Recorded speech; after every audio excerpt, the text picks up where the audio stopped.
ici dans l'immeuble Gironde, qui est symboliquement placé dans la métropole. Je voudrais saluer l'ensemble des élus, des associations, des partenaires et des acteurs du territoire girondin.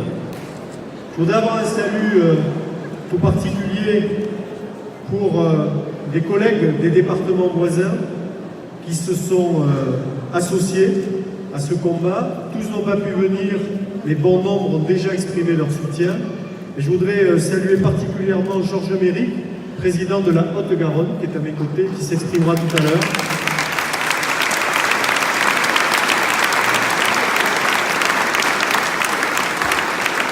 Gabriel Bellon, qui représente le département des Landes, envoyé par Xavier Sarkozy.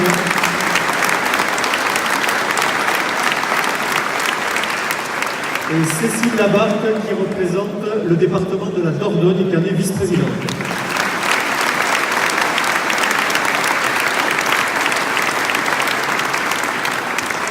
Merci d'avoir fait le déplacement, merci à tous les parlementaires, évidemment, particulièrement à Philippe qui connaît très bien cette maison, à tous les parlementaires, à tous les maires, à tous les représentants qui ont accepté d'être présents et qui, autour de moi, pour un certain nombre d'entre eux, vont s'exprimer.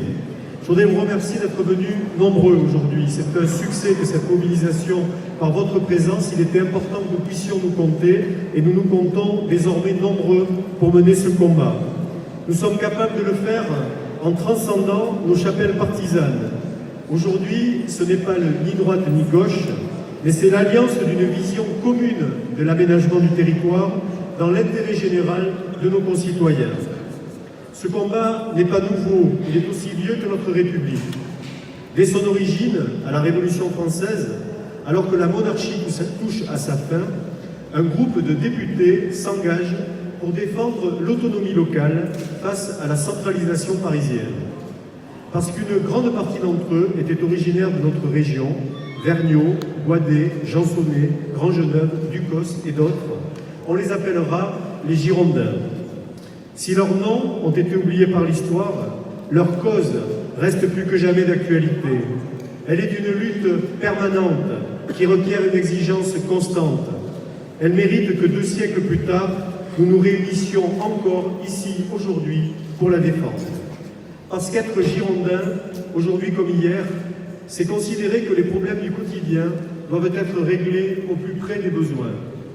Qui ne sait pas que les crèches, les écoles, les collèges, les lycées, les déplacements quotidiens, l'accompagnement des personnes âgées ou vivantes en situation de handicap, le soutien à la vie associative, que tous ces services du quotidien dont nous avons toutes et tous besoin nécessitent d'être gérés au plus près de ceux qui en bénéficient. Seuls des technocrates, des pseudo-experts qui ne connaissent des problèmes des gens que les rapports techniques et financiers qui atterrissent sur leur bureau ignorent cette réalité. Être girondin,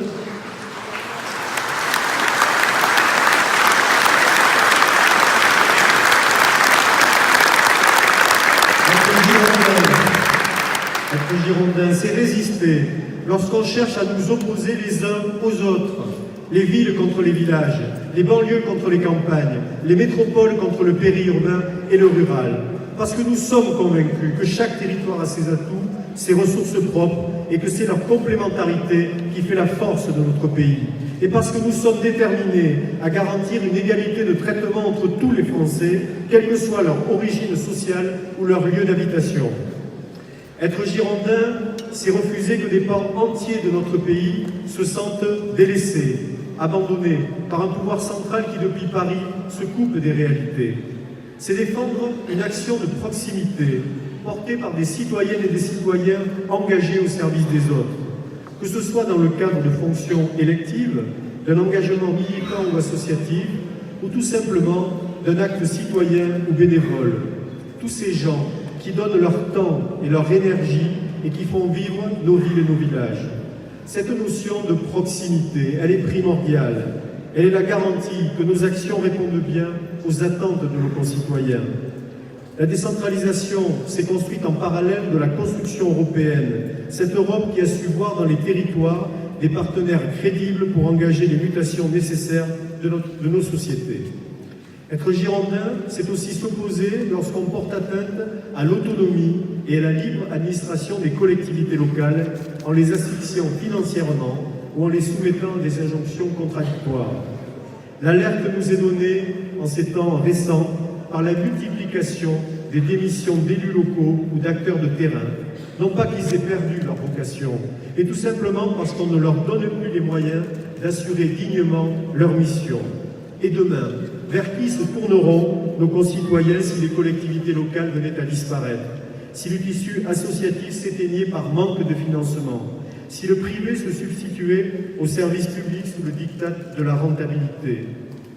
En juin dernier, lors de son discours devant le Congrès, le président de la République nous promettait un pacte girondin basé sur la confiance entre l'État et les collectivités territoriales. Qu'est-il donc devenu, ce pacte girondin que nous attendions tant? En septembre dernier, lors de la deuxième conférence nationale du territoire, le Premier ministre déclarait que le gouvernement ne souhaitait pas s'engager dans un nouveau Big Bang territorial. Et aujourd'hui, on nous annonce une réforme complète de la fiscalité locale, sûrement du mode d'élection pour les intercommunalités et la métropolisation. C'est d'ores et déjà tresser la couronne mortuaire des communes et des départements.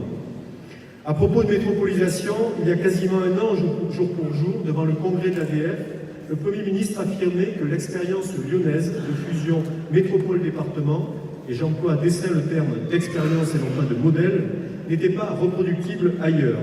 Et aujourd'hui, le gouvernement cherche à passer en force sans même prendre la peine de consulter les premiers concernés, les présidents de département.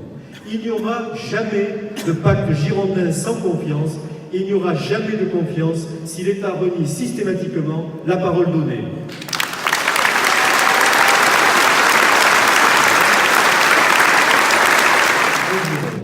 Dans cette terre de tempérance et de responsabilité politique. Mais il est des combats qui méritent d'être menés, il est des annonces qui nous font sortir de notre modération, il est des moments où il faut laisser s'exprimer le girondin farouche qui est en chacun d'entre nous. Aujourd'hui, c'est tout cela qui est menacé. La proximité dans la démocratie et l'action publique, l'équilibre entre le rural et l'urbain, la garantie de l'unité, de la cohésion de nos territoires, facteur d'équité entre nos concitoyens, et aussi la vitalité du monde associatif. Le 26 septembre dernier, les trois grandes associations d'élus, Association des régions de France, Association des départements de France, Association des maires de France, lançaient l'appel de Marseille pour une République des territoires. Au travers du manifeste des territoires qui vous est proposé aujourd'hui et que vous pouvez tous signer, nous déclinons cet appel de Marseille et nous adressons un message fort au plus haut niveau de l'État.